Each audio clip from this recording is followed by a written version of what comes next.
Where Gracial goes, Poodle flows. At naglaro na naman nga ng ganda-gandahan si Graciela sa Out of Benguet. Ito nga ang una naming pinuntahan simula nang makarating kami sa Baguio. This is 2 hours away from the city. Kumuha kami ng environmental fee dito malapit sa police station. 150 pesos yon para makapasok kami dito sa Northern Blossom na 250 pesos naman ng entrance fee. Unlimited coffee naman ito at meron silang cupcakes na ibibigay sa'yo.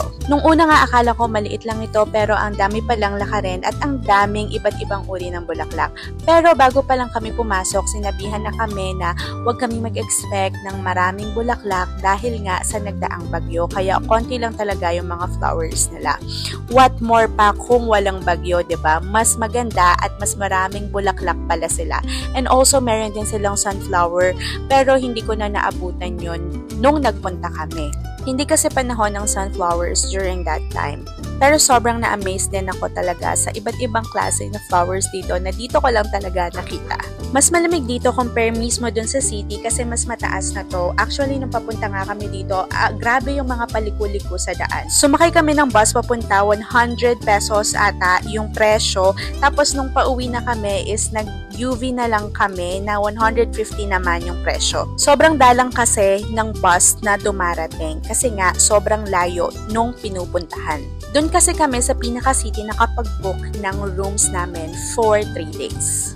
Sobrang nakakapagod ding ikutin itong Northern Blossom lalo na kapag paakyat na at papunta na talaga doon sa unlimited na coffee. Alam nyo, tip ko sa inyo, huwag kayong gumaya sa amin na hindi kumuha ng tour guide kasi akala namin magsasalita lang sila. Yung pala, yung tour guide, pwede nyo silang pakiusapan para kuhanan kayo ng pictures. Kaya, ang dalang ng pictures naming 3 kasi hindi kami kumuha ng tour guide.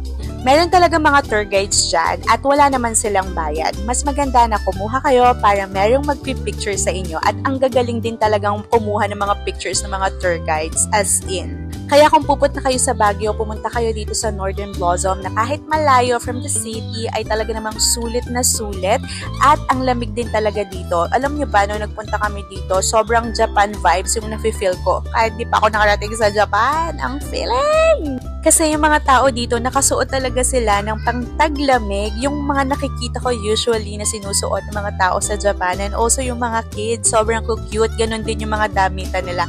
Mga naka-boots, tapos naka-fur na jacket, ganun. O siya, pupunta na ulit kami sa city at abangan nyo yung next video ko.